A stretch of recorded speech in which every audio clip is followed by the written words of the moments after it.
এই ভাই, আপনার নাম কি?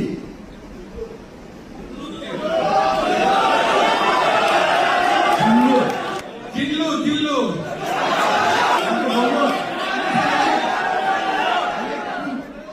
হ্যাঁ জিল্লু।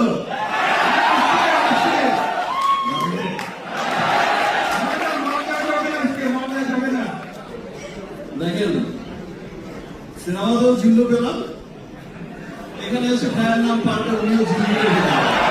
শুধু সিনেমায় আমার জিল্লু থাকে না, রিয়েল লাইফেও আমার অনেক জিল্লু থাকে। আর জিল্লুরা সবসময় আমাকে প্রোটেক্ট করে রাখে, আমাকে ভালোবাসা দিয়ে রাখে, তাই তো?